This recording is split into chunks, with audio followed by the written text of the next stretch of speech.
mana yang lebih utama, pahala hubungan suami istri di malam Jumat atau di pagi sebelum sholat Jumat?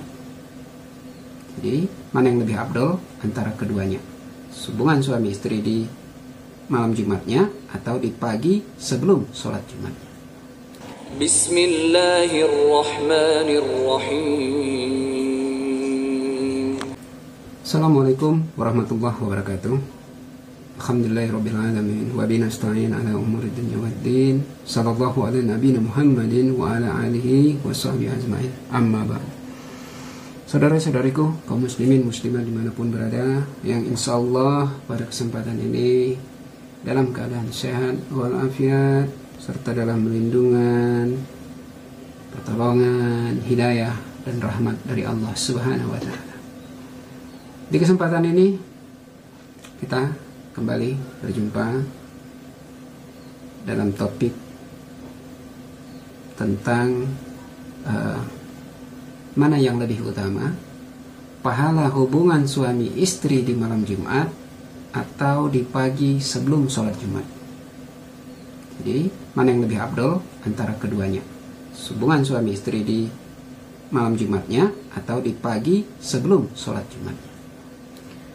Kenapa ini kita angkat? Kenapa ini kita bahas? Karena ini berkaitan dengan perdebatan di tengah-tengah umat tentang benarkah ada sunnah Rasul untuk menggauli istri, hubungan suami istri di malam Jumat. Setidaknya ada 3 silang pendapat, 3 kelompok perdebatan yang berkembang di tengah umat berkaitan dengan sunnah Rasul di malam Jumat. Karena berkaitan ini, kalau kita lihat seringlah kita lengkap di sehari-hari kita, ketika udah hari Kamis, ketika hari Jumat, menyebutkan ya siap-siap nih udah mau sunnah Rasul. Bahkan di lintas media itu kadang kita ucapkan, diperdengarkan. Dan mungkin sebagian pihak lain ada yang berpendapat lain, sehingga kita kelompokkan di sini dalam 3 kelompok. Yang pertama, bahwa kelompok yang pertama yang berpendapat bahwa sama kita dengar tadi, biasanya malam Jumat, hari Kamis, ada keutamaan hubungan suami istri di dalamnya, ada keutamaan menggauli istri di dalamnya. Ini yang pertama. Lalu yang kedua, yang berpendapat bahwa menyalahkan pandangan yang pertama, bahwa tidak ada sunnah Rasul di malam Jumat, tidak ada dalil yang menganjurkan menggauli istri di malam Jumat. Kalaupun ada, dalilnya lemah. Ini pendapat yang kedua. Lalu yang ketiga, ada juga yang berpendapat bahwa yang utama itu bukan hubungan suami istri di malam Jumat, tapi di pagi sebelum sholat Jumat. Ini 3 pendapat yang jadi pembahasan kita pagi ini. Namun sebelum pembahasan ini, perlu kita pahami dulu apa yang perlu jadi pembahasan pada dalam untuk bagaimana kita menyatukan, mencari titik temu daripada ataupun membahas perbedaan pendapat ini. Jadi pada kesempatan ini insya Allah kita akan bahas melalui 3 poin. Apa aja itu? Yang pertama, apakah hubungan suami istri itu sunnah Rasul dan ada pahalanya? Lalu yang kedua, apakah ada keutamaan menggauli istri di malam Jumat atau di hari Jumat pagi? Yang ketiga, siapa saja yang bisa mendapatkan pahala keutamaan di hari Jumat? Ini 3 poin yang akan kita bahas. Sekaligus itu akan menjawab 3 perbedaan pendapat di tengah umat berkaitan sunnah Rasul hubungan suami istri. Dan di ujungnya maka akan kita jawab mana yang lebih utama, hubungan suami istri di malam Jumat atau di pagi sebelum Jumat. Baik, yang pertama, hubungan suami istri. Ini sunnah Rasul bukan? Karena terkadang kita malu membicarakan hal ini. Seperti karena ada kesan ketika kita membicarakan tentang hubungan suami istri, seperti ada rasa sungkan, ada rasa malu. Bahkan kadang kita malu menceritakan bahwa di dalam surga itu juga ada kenikmatan hubungan suami istri.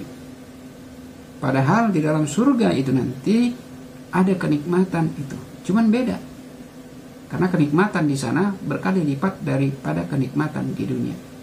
Karena di surga itu adalah sesuatu yang belum pernah bisa kita lihat, kita dengar, kita rasakan, dan pernah kita bayangkan.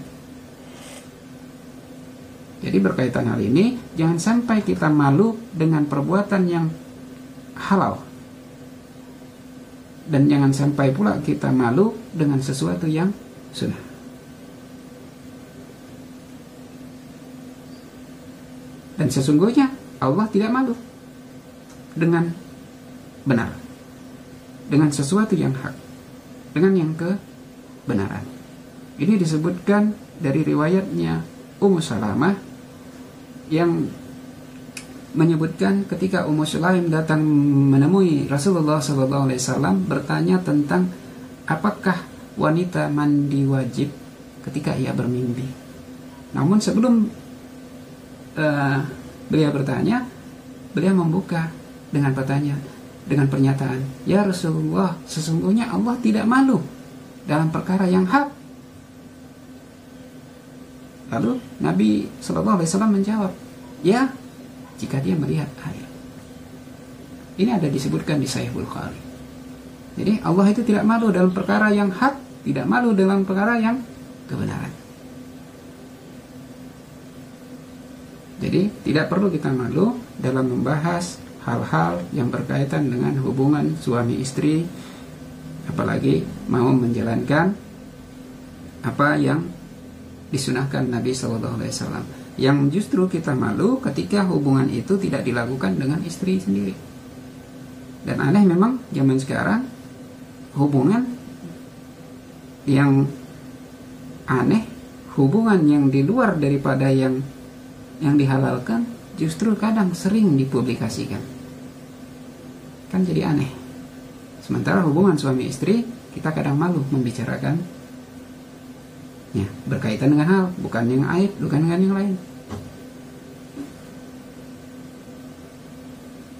Lalu menjawab hubungan suami istri itu sunnah Rasul atau bukan, bisa kita lihat dalam hadis yang menceritakan bahwa seorang wanita itu pernah menemui Ummul Mukminin Aisyah radhiyallahu anha yang menceritakan tentang bagaimana keadaan dia. Dia seorang wanita seperti tidak punya suami. Kenapa? Karena siangnya puasa, suaminya puasa. Malam suaminya sholat malam. Jadi ia seperti seorang istri tapi yang seperti disia-siakan. Jadi mendengar itu Nabi SAW mengutus orang untuk memanggilnya.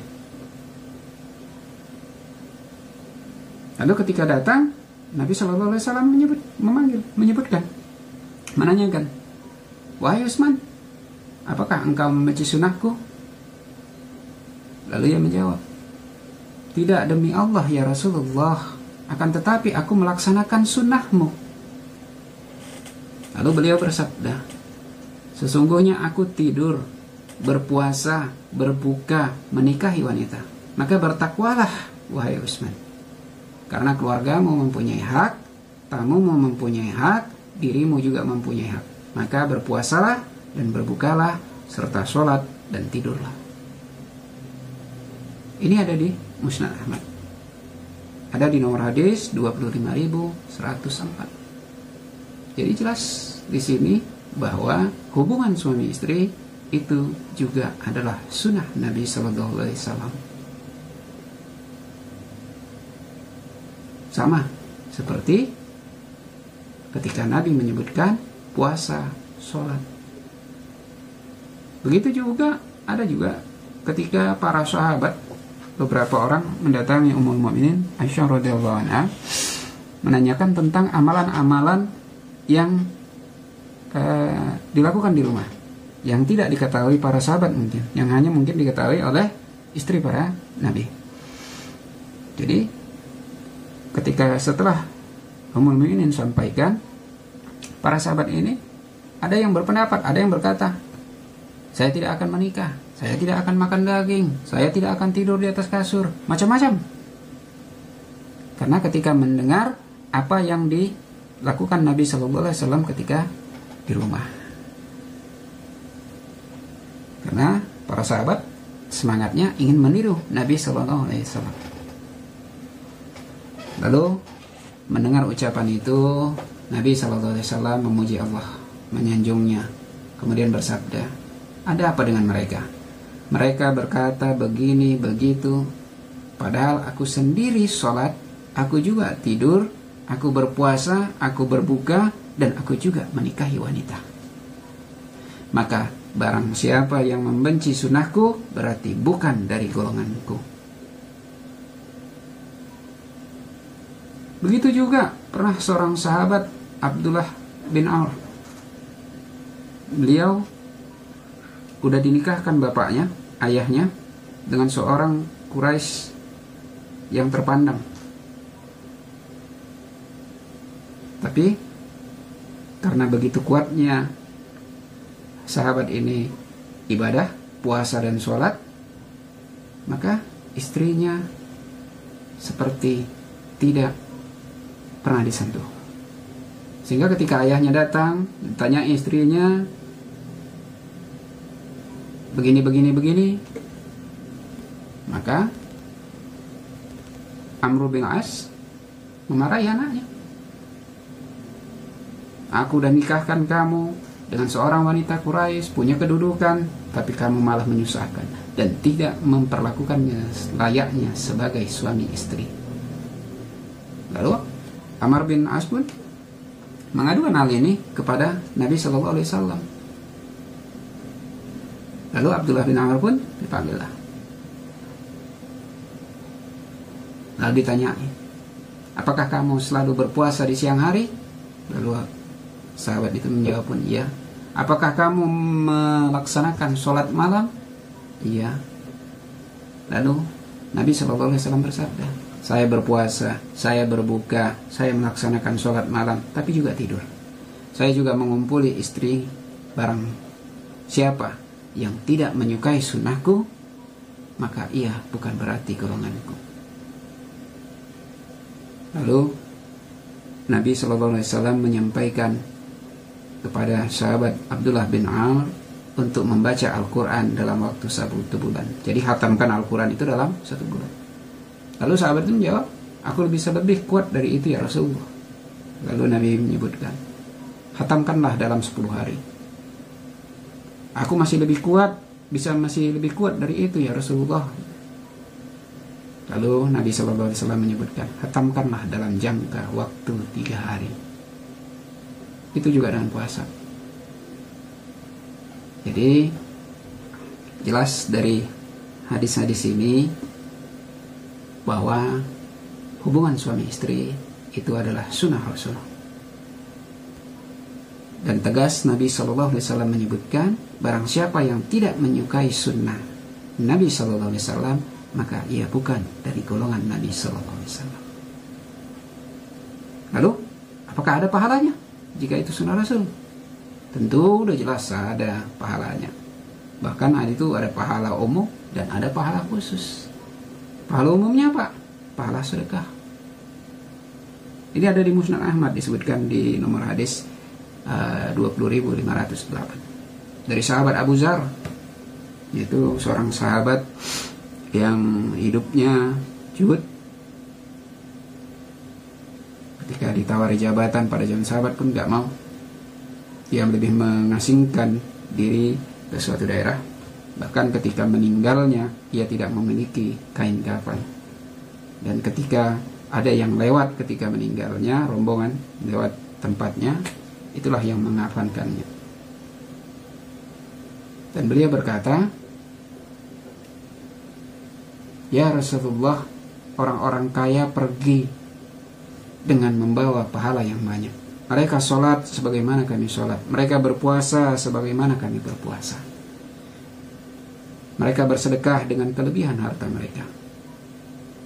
Menjawab ini, Nabi SAW bersabda, "Bukankah Allah telah menjadikan bagi kamu sesuatu untuk bersedekah? Sesungguhnya tiap-tiap tasbih itu sedekah, tiap-tiap tahmid itu sedekah, tiap-tiap tahlil itu sedekah, menyuruh kebaikan itu sedekah, mencegah kemungkaran itu sedekah, dan persetubuhan seseorang dengan istrinya itu juga sedekah." Lalu para sahabat bertanya, "Ya Rasulullah, apakah jika salah seorang dari kami memenuhi syahwatnya, ia dapat pahala?" Rasulullah menjawab, "Apa pendapat kalian jika ia menempatkannya pada sesuatu yang haram? Apakah ia berdosa?" Para sahabat menjawab, "Tentu ya Rasulullah." Lalu beliau bersabda, "Demikian pula jika ia memenuhi syahwatnya itu pada yang halal, maka ia akan mendapat pahala."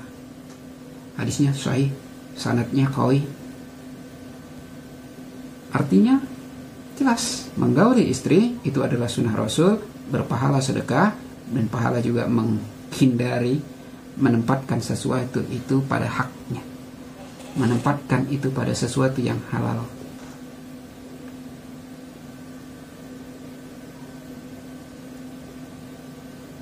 Maka nggak heran ketika seorang wanita itu bisa dilaknat karena menolak hubungan suami istri. Ini ada di Sahih Al-Bukhari nomor hadis 2998 dari riwayat Abu Hurairah. Nabi SAW bersabda, "Jika seorang suami mengajak istrinya ke tempat tidurnya, lalu istrinya menolak, maka dia melalui malam itu dalam keadaan marah, maka malaikat melaknat istrinya hingga subuh." Membaca hadis ini, tentu istri yang baik nggak akan mungkin nolak, apalagi mau diberi sedekah. Dan suami yang baik juga tidak akan marah jika sedekahnya ditolak, apalagi karena ada uzur, ada alasan. Tapi ya seminimal mungkin alasannya dikurangi, karena Islam memudahkan umatnya, mengajarkan bebas pakai cara bagaimana aja, mau dari mana saja boleh.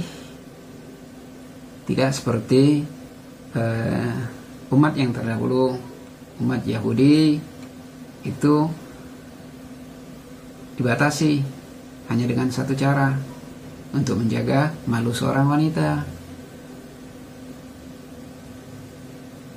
Begitu juga orang-orang ketika zaman jahiliyah di Madinah itu, sahabat Ansor dulu mengikut daripada orang-orang Yahudi sebelum datang Islam. Makanya ketika orang-orang kaum muhajirin, orang dari Mekah itu lain gayanya, Ansor beda gayanya, sehingga ketika ada yang kawin antara laki-laki muhajirin dan wanita Ansor ini tidak mau digauli. Kenapa? Karena beda gaya. Lalu turunlah ayat. A'udzubillahi minasyaitonir rajim. Nisa'ukum harsun lakum fa'tu harsakum anna syi'tum. Istri-istrimu adalah tempat kamu bercocok tanam, maka datangilah tanah tempat bercocok tanammu sebagaimana kamu sukai, kamu kehendaki. Jadi bebas, asal tidak dari lubang dubur, sana situ kotoran, atau juga dari kemaluan ketika saat haid. Dan Nabi juga mencontohkan meskipun dalam haid bisa tetap memuaskan, tapi asal tidak di kemaluan yang haid itu. Silahkan. Jadi Islam itu memudahkan. Yang penting terjaga ketenangan syahwat seorang laki-laki. Litaskunu ilaih. Yang penting suami nggak pusing sampai esok harinya karena syahwatnya tidak tersalurkan. Lalu masuk kita yang kedua. Ya, yang kedua ya. Kapan waktunya disunahkan menggauli istri? Ada nggak dalilnya? Ada nggak waktu-waktu di mana disunahkan untuk menggauli istri, berhubungan suami istri? Secara khusus mungkin memang nggak ada. Tapi dalam Al-Quran disyaratkan ada 3 waktu dalam sehari. Silakan, mau 3 kali sehari silakan. Itu disyaratkan dalam surat An-Nur. Kapan itu? Sebelum sholat subuh, ketika tengah hari, siang, setelah sholat isya. Ini di surat Nur ayat ke-58. Jadi para ulama tafsir menjelaskan hal ini. Ini ada di tafsir At-Tabari yang menyebutkan bahwa 3 waktu tersebut adalah orang ketika masuk ke kamar itu minta izin dulu. Minta izin dulu, walaupun itu budaknya, walaupun itu anak yang belum balik. Karena 3 waktu itu adalah aurat. Karena pada waktu kesempatan itu orang banyak melucuti pakaiannya, banyak melepas pakaiannya, dan bisa jadi pada kesempatan itu sedang berkhalwat dengan istrinya. Jadi 3 waktu ini termasuk yang disyaratkan dalam Al-Quran di surat Nur ayat ke-58. Jadi kapan harinya? Ya bebas, silakan sepanjang tidak di waktu yang diharamkan seperti di siang pada bulan Ramadan. Kalau malam, ya silakan. Walaupun bulan Ramadan malamnya udah boleh, walaupun dulu awalnya dilarang. Dan tentu lebih utamanya mengikutkan apa yang disebutkan Al-Quran tadi. Waktunya sebelum subuh, siang, sebelum isya. Dan sahabat Utsman bin Affan radhiyallahu anhu juga mengamalkan ini. Bahkan diriwayatkan beliau itu pernah sampai lupa, pernah junub, dan beliau memimpin sholat subuh. Dan beliau ketika selesai baru sadar bahwa dia keadaan junub. Maka dia mandi baru sholat lagi. Tapi para makmumnya itu nggak diperintahkan untuk sholat kembali. Artinya makmum tetap sah walaupun imamnya nggak sah. Tapi dalam keadaan memang makmumnya tidak mengetahui mungkin. Ini keutamaan waktu 3 ini. 3 waktu yang disyaratkan dalam Al-Quran surat Nur. Walaupun secara spesifik tidak ada hari apa, tapi 3 waktu ini boleh. Setelah isya, sebelum subuh, tengah siang. Lalu bagaimana dengan pahala menggauli istri ketika malam Jumat? Tadi malamnya udah dapat kita. Lalu malam Jumatnya. Ketika kita membahas malam Jumat, tentu tidak lepas ini daripada keutamaan hari Jumat.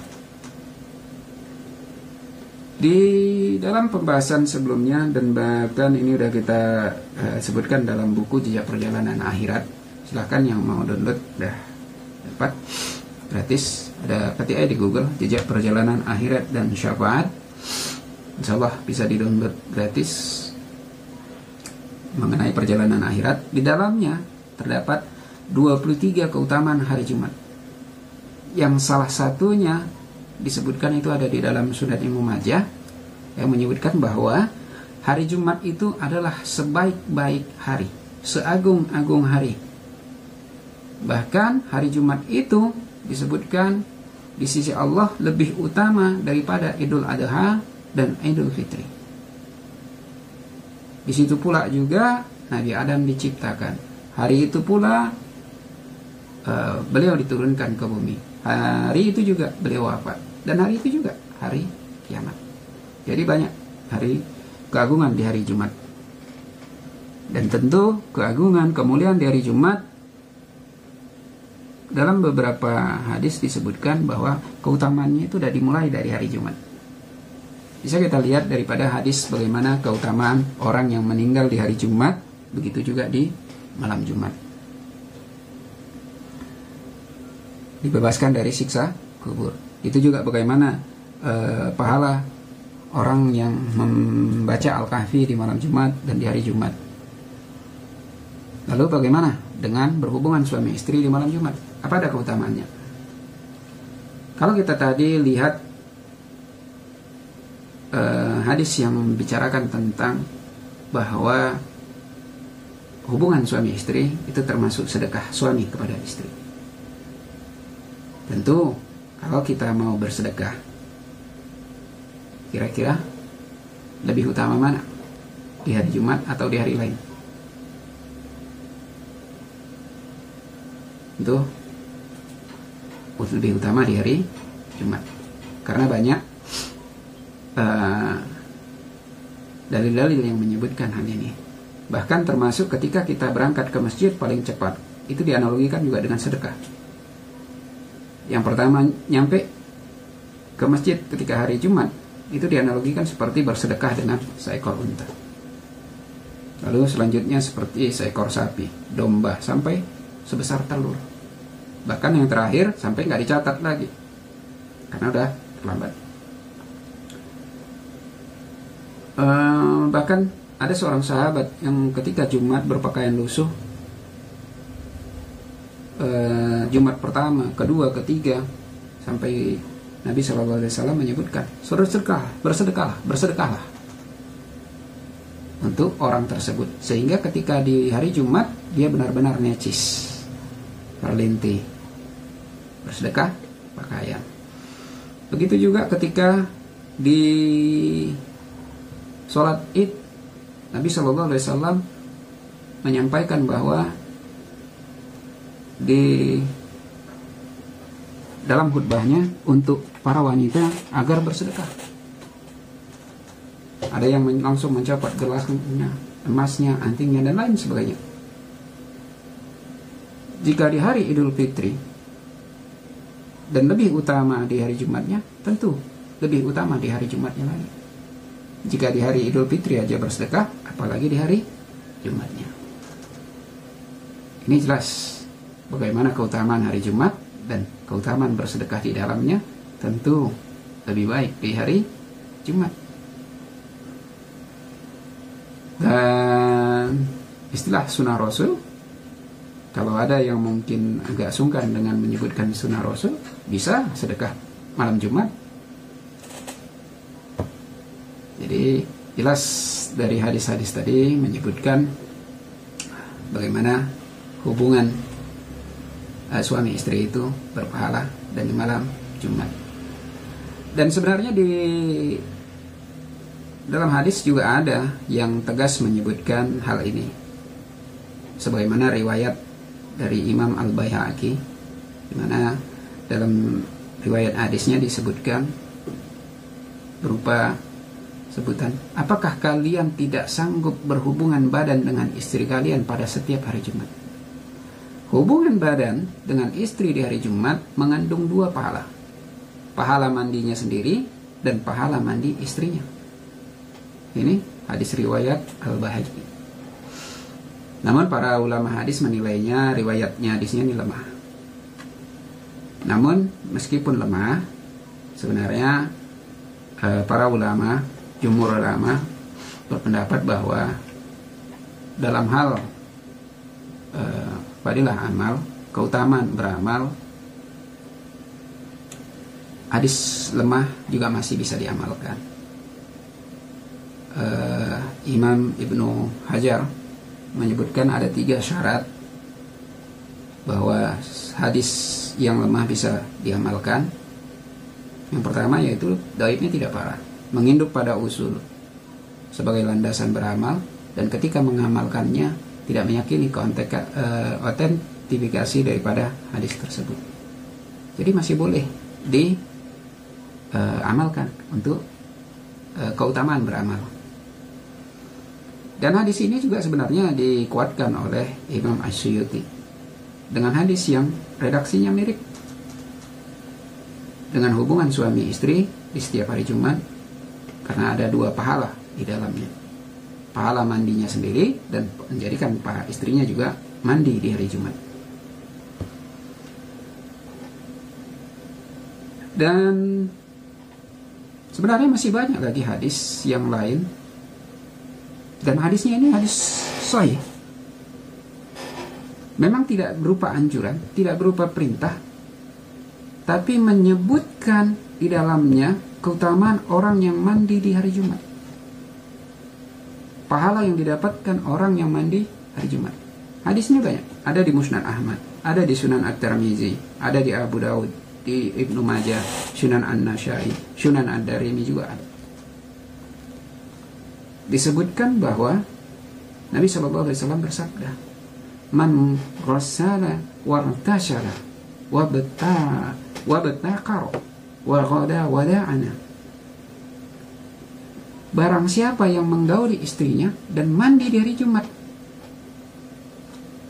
lalu pergi sedini mungkin mendekat kepada imam, wa ansata summa lam yahu kana lahu bikulli khudwatin ka'ajri sanati siyamiha wa qiyamiha, serta tidak melakukan hal yang sia-sia, setiap langkahnya hitung ibadah setahun, berikut puasa dan sholat malamnya. Ini rata-rata hadis yang seperti itu. Dan Imam Ahmad menyebutkan bahwa makna ghasala dalam hadisnya itu adalah menyetubuhi istri.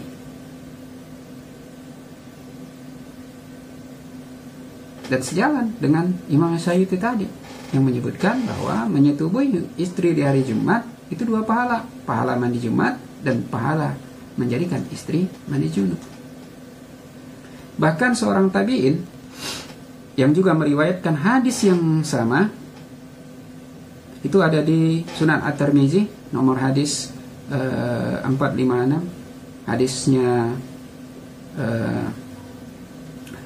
sahih, disahihkan oleh Al-Albani. Untuk menjalankan hadis ini disebutkan beliau bahwa dia sendiri itu mandi dan juga memandikan istrinya, dalam tanda kurung mandi bersama. Jadi untuk mengamalkan, mendapatkan fadilah, mendapatkan keutamaan pahala mandi di hari Jumat ini, beliau mandi dan mandi bersama istrinya, memandikannya. Jadi ini tabi'in, yaitu Waki bin Zarah bin Malih. Ini hidup di Kufah, yang wafatnya di tahun 196 Hijriah. Beliau ini banyak gelarnya di para ulama. Imam Az-Zahabi menggelari beliau ini seorang tokoh. Ada juga yang menggelarinya sebagai hafiz, sikoh, ahli ibadah, banyak meriwayatkan hadis. Jadi beliau tidak hanya mengamalkan hadis ini, dan juga beliau menceritakan tentang contoh yang ia lakukan.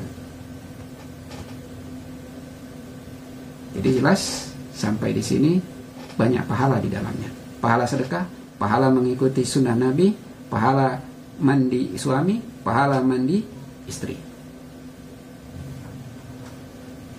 Lanjut kita pada poin ketiga.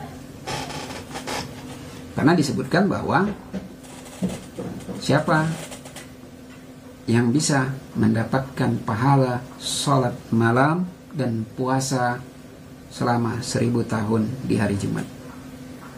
Jadi tiap hari Jumat kita bisa mendapatkan pahala 1000 tahun di hari Jumat. Siapa yang bisa dapat pahala itu? Kalau kita baca hadisnya, tentu yang bisa mendapatkan pahala ini adalah seorang suami, karena dia yang pergi sholat Jumat. Karena redaksi hadisnya, barang siapa yang menggauli istrinya, mandi pada hari Jumat, lalu pergi sedini mungkin mendekat kepada imam, tidak melakukan pekerjaan yang sia-sia, setiap langkahnya dihitung ibadah 1 tahun. Berikut puasa dan sholat malamnya.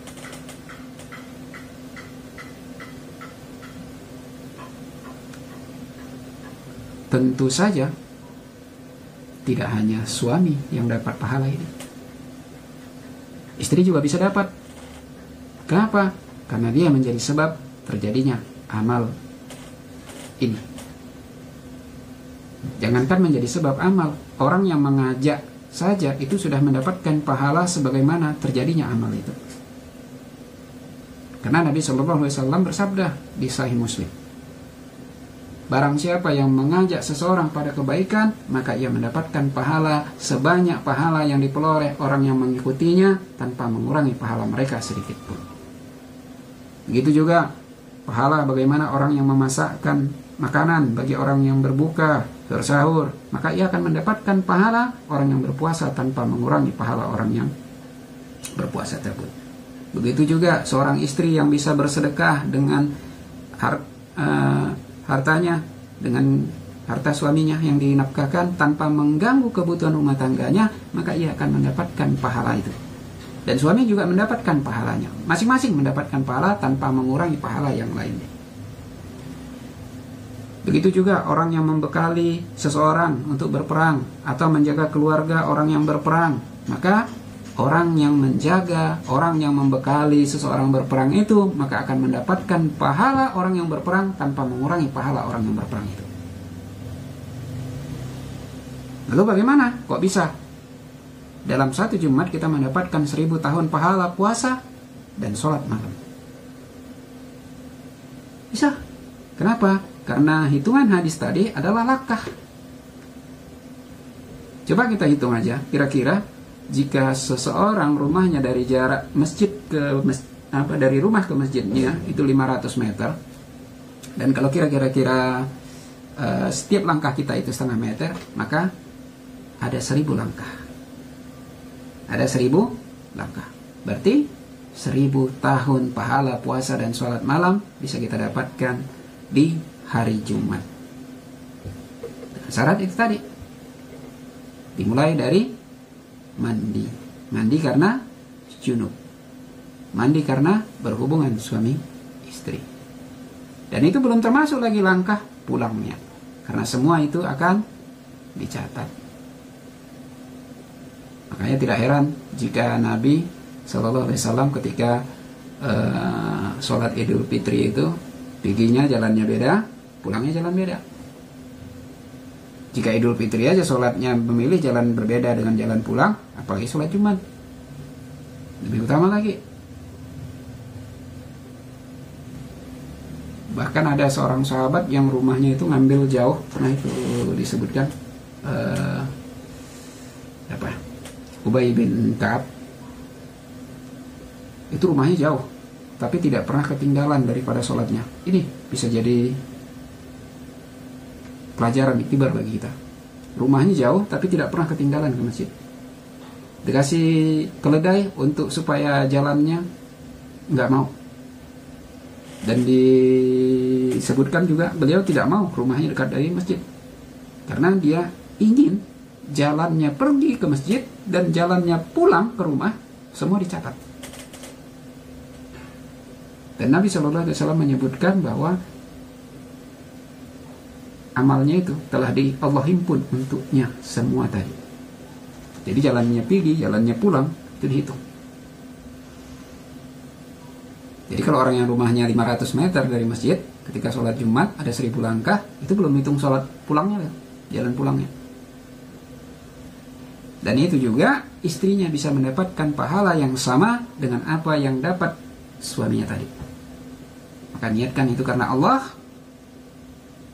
Bagaimana suaminya dapat beribadah dengan lebih baik, baik secara pikirannya karena tenang, syahwatnya udah aman, pakaiannya juga baik, pakai wangi-wangian, bersiwak, tentu keutamaannya bisa lebih baik lagi. Jadi jelas kalau kita bahas perbedaan yang tadi, pendapat pertama ini kita benarkan bahwa yang menyebutkan ada sunnah Rasul berhubungan dengan istri di malam Jumat ini benar. Bahkan di dalamnya banyak pahala yang bisa didapatkan. Pahala sedekah di hari yang agung, yaitu hari Jumat, hari yang lebih utama dari hari-hari yang lain. Pahala besar karena menghindari zina. Pahala menjalankan sebagaimana yang disyiratkan dalam surat An-Nur ayat 58, yaitu setelah sholat Isya atau sebelum subuh. Lalu yang keempat, pahala mandi junub dan membuat istri mandi di hari Jumat.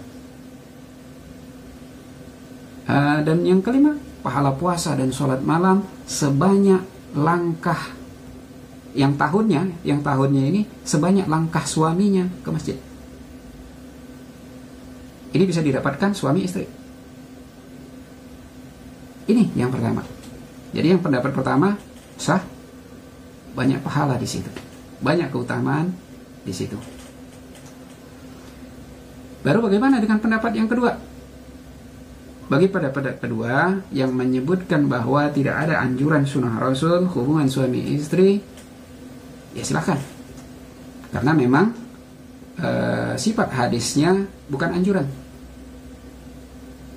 tapi penegasan keutamaan sebagaimana disebutkan Imam Al-Baihaqi. Walaupun disebutkan lemah, tapi masih bisa diamalkan. Di situ penegasan bahwa ada fadilah amal, keutamaan pahala bagi suami dan istri.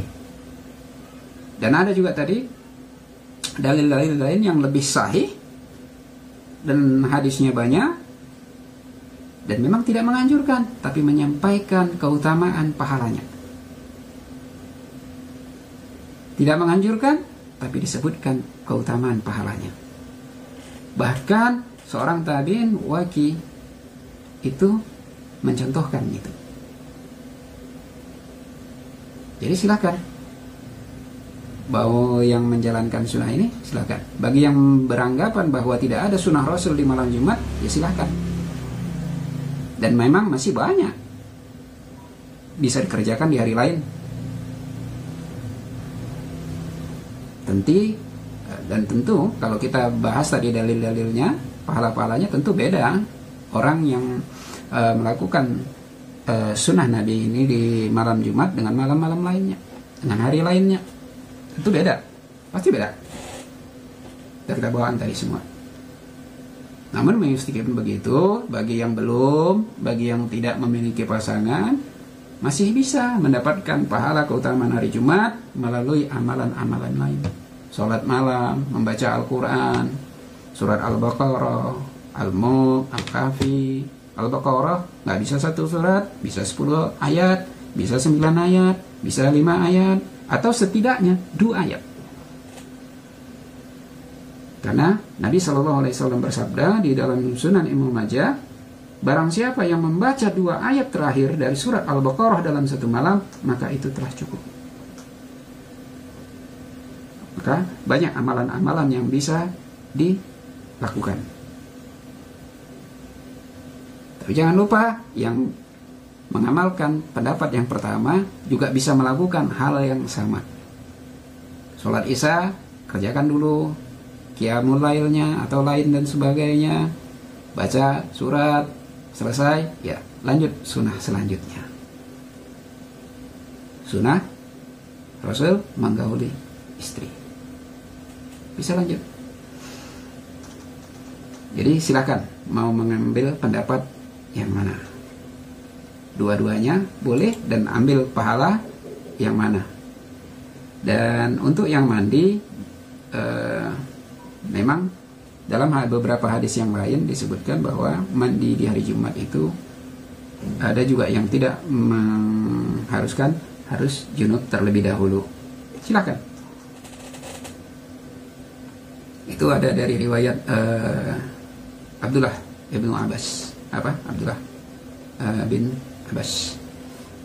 Itu ada mandi di hari Jumat, tapi beliau juga menyebutkan itu juga nggak wajib, tapi mandi itu sunnah, karena beliau menyebutkan bahwa itu karena ada sesuatu, karena di hari Jumat dulu itu panas sehingga berkeringat menyebabkan bau, itu menyebabkan. Makanya yang mau mandi silakan, yang nggak mandi juga itu bukan hal yang wajib. Itu dari riwayatnya Abdullah bin Abbas radhiyallahu anhu. Lalu bagaimana dengan pendapat yang ketiga? Pendapat yang ketiga ini mengambil hadis dari Imam Al-Baihaqi tadi yang menilai bahwa ada pahala hubungan suami istri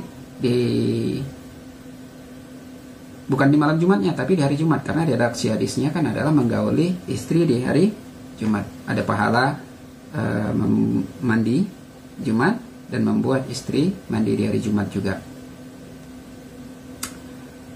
Namun menegaskan di sini hari Jumat, karena redaksinya, apakah kalian tidak sanggup berhubungan badan dengan istri kalian pada setiap hari Jumat? Ini berpendapat bahwa hari Jumat, bukan malam Jumat. Untuk mengamalkan hadis sini, ya silakan. Yang punya luang waktu pagi sebelum Jumat, silakan. Namun, bukankah secara umum umat Islam di dunia itu menjadikan maghrib sebagai awal hari? Sehingga ketika disebut malam Jumat, bukankah itu juga dari hitung hari Jumat? Maka seharusnya mereka yang berhubungan di malam Jumat sudah terhitung dengan sunnah di hari Jumat, karena dimulainya maghrib. Beda dengan kita yang berpendapat bahwa subuh itu awal hari. Ini sudah kita buatkan dalam buku Masjidil Haram Menyatukan Kalender Islam Dunia. Ya silakan yang mau download, gratis juga, silakan aja ketik di Google, dan insya Allah nanti muncul link untuk mendownloadnya, gratis. Di mana kita merekomendasikan bahwa Masjidil Haram itu bisa menyatukan kalender Islam, menyatukan puasa, hari raya, hari Arafah dalam satu hari, one day, dengan menjadikan Masjidil Haram sebagai pemersatunya. Syaratnya salah satunya adalah menjadikan subuh sebagai awal hari. Lalu bagaimana dengan orang yang menjadikan subuh sebagai awal hari? Bagi yang menjadikan subuh sebagai awal hari, bisa aja sama menggunakan daripada waktu yang disiratkan dalam surat An-Nur 58 tadi, sebelum subuh. Tadi kan ada 3, sebelum subuh, setelah isya, tengah siang. Ambil yang sebelum subuhnya, yaitu ada di waktu fajar kajib atau waktu syahar. Ini waktu bersahur ini kalau kita akan puasa. Dan di waktu ini, ketika kita mandi di waktu ini, maka ini sudah dianggap mandi di hari Jumat. Kenapa? Karena Nabi Shallallahu Alaihi Wasallam juga sering sholat sunnah fajar di waktu ini. Beliau sholat sunnah fajar itu sebelum azan subuh. Ini sudah kita bahas dalam pembahasan sebelumnya. Inilah yang kita kenal bahwa Nabi Shallallahu Alaihi Wasallam ada disebutkan dalam beberapa hadis, beliau sholat malamnya itu 13 rakaat. Kenapa? Karena ini dihitung dengan sholat fajarnya. Nabi Shallallahu Alaihi Wasallam sholat malam itu 11 rakaat ditambah sholat fajar 2 rakaat. Kemudian beliau tidur lagi sampai dijemput Bilal untuk sholat subuh. Jadi setelah qomat dijemput Bilal untuk sholat subuh. Ini sehingga bisa diamalkan sebelum sholat subuh mandinya. Maka itu sudah dihitung dengan mandi hari Jumat. Jadi jika kita kembalikan kepada ketiganya tadi, sah ketiga-tiganya, silakan. Mempunyai dalil. Kalau mau yang pendapat pertama, silakan, banyak pahala di dalamnya, ada setidaknya 5 lebih pahala. Yang berpendapat ini bukan anjuran, silahkan, karena masih banyak amalan-amalan lain yang disediakan Allah untuk kita beramal pada hari Jumat. Tidak sebatas itu, karena kalau sebatas itu, bagaimana mereka yang jomblo, bagaimana mereka yang belum menikah, apakah mereka tidak dapat fadilah amal di hari Jumat? Tidak, banyak masih amalan lagi, termasuk sholawat. Perbanyak sholawat di hari Jumat, karena satu sholawat yang kita sampaikan, maka Allah akan membalas 10 kepada kita. Dan disebutkan bahwa orang yang paling dekat pada Nabi SAW ketika di akhirat nanti adalah orang yang paling banyak salawat. Maka perbanyak sholawat, terutama di hari Jumat. Mau yang berpendapat ketiga, silahkan. Yang punya waktu di waktu pagi, silahkan. Karena nggak semua juga kita punya waktu di waktu pagi sebelum Jumat. Mau berhubungan suami istri, ya silakan. Yang punya waktu luang, silakan. Dan kembali kita kepada pertanyaan inti, mana yang lebih utama, hubungan suami istri di malam Jumat atau di hari Jumat paginya? Tentu dari dalil yang udah kita sampaikan tadi, lebih utamalah malam Jumat. Kenapa? Karena sudah termasuk bagian daripada menjalankan apa yang tersirat dalam surat Nur ayat 58. Sebelum subuh, tengah siang, setelah sholat Isya. Sementara ketika Jumat pagi kita tidak menjalankan daripada apa yang diutamakannya dalam surat An-Nur ayat ke-58 ini. Mungkin ini aja yang bisa jadi pembahasan kita. Mudah-mudahan perbedaan-perbedaan di tengah-tengah umat kita ini bisa semakin mengokohkan keimanan kita. Karena dengan perbedaan-perbedaan ini justru menambah wawasan kita, menambah keilmuan kita, semakin mendekatkan kita bahwa ilmu Allah itu luas. Semakin kita berbeda, maka semakin kaya ilmu Islam itu. Dan ini yang harusnya justru menjadikan kita semakin bersatu, bukan semakin berpecah. Ini yang harus mengokohkan umat. Ini yang harus kita jaga, saling bertoleransi, saling menghormati, dan menghargai perbedaan. Berbeda bukan berarti berpecah. Mudah-mudahan dari bahasan kita ini bisa mengurangi titik perbedaan dan saling menghargai kita, saling menghormati amal-amal yang dilakukan oleh saudara-saudara kita yang lain. Kita kembalikan kepada Allah seluruh amal dan perbuatan kita. Mudah-mudahan apa yang disampaikan ini bermanfaat, khususnya bagi saya pribadi. Dan adapun kekurangan di dalamnya, kepada kita saya mohon maaf, kepada Allah saya mohon ampun. Karena tidak terlepas saya adalah juga hamba yang dhaif. Tidak ada yang disampaikan kebenaran selain daripada yang disampaikan, yang dititipkan Allah kepada kita. Billahi taufiq wal hidayah. Assalamualaikum warahmatullahi wabarakatuh.